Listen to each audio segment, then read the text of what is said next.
ఒక పోయెట్, ఒక young poet. Hello హాతిరం. Hello అండి. అయితే ఈ నీలం రంగు నదిలా ఏం చెప్పాలనుకుంటున్నారు మీరు? అంటే మన మానవ నాగరికతకు మొదలు నది. ఎప్పుడైతే నీలం రంగు నది అంటే ఎప్పుడైతే నది తన రంగులో ఉన్నప్పుడు ప్రశాంతంగా ఉన్నది.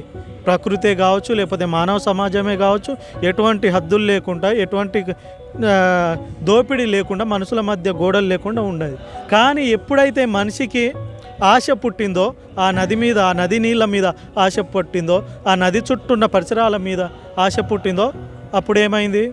క్రమంగా నదుల రంగులు మారడం జరిగింది. అంటే అక్కడున్న వాతావరణాన్ని విధ్వంసం చేయడం కావచ్చు, లేకపోతే అక్కడున్న ఖనిజ సంపదను దోచుకోవడానికి అక్కడ బతుకుతున్న ప్రజల్ని హింసించడం ద్వారా కావచ్చు, అక్కడ నదులు రంగులు మారినాయి.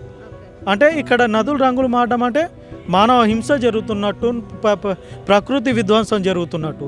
అటువంటి సందర్భంలో నది రంగు గురించి, నది స్వచ్ఛమైన రంగు గురించి, నది రంగు గురించి కలలు కనడం అంటే చనిపోతున్న పసిపిల్లల గురించి మాట్లాడడం, చంపబడుతున్న ఆదివాసుల పక్షాన్ని నిలబడడం, పాలస్తీనాలలో చనిపోబడుతున్న పసిపిల్లల తరపున మాట్లాడడం, అక్కడ జరుగుతున్న యుద్ధానికి వ్యతిరేకంగా మాట్లాడడమే.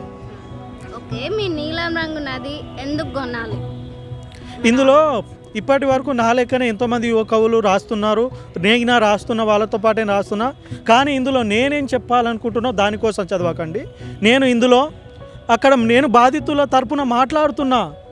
99% పెట్టొచ్చు, కానీ ఆ 100% నేను ఫుల్ఫిల్ చేయలేను. వాళ్ళ బాధ అయితే ఏది ఉందో, వాళ్ళ కన్నీళ్ళు అందులో నేను నింపలేను. కానీ నేను ఇందులో చేసిన ప్రయత్నం ఏదేంటంటే, అక్కడున్న బాధితులు పాలస్తీనా విద్యార్థులే కావచ్చు, పాలస్తీనాలో చంపబడుతున్నవి అవి కల్లారా చూసిన అక్కడి నేటివ్ పీపుల్ ఎవరైతే ఉన్నారో వాళ్ళ మాటల్ని ఇందులో పొందుపరిచా. కాశ్మీర్లో జరుగుతున్న విధ్వంసానికి సాక్ష్యంగా నిలబడ్డ విద్యార్థుల మాటల్ని ఇందులో పొందుపరిచా. ఆదివాసులు చంపబడుతున్న ఆదివాసులకు సాక్ష్యంగా నిలబడ్డ ఆదివాసుల స్వరాలను ఇందులో కూర్చా. ఆ కన్నీళ్లను చదవడం కోసం, ఆ కన్నీళ్లను స్పృశించడం కోసం మీరు ఇప్పుడు నీలం రంగు నదిని చదవండి. అందులో నేనేం చెప్తున్నానో దానికోసం మాత్రమే అయితే వద్దు.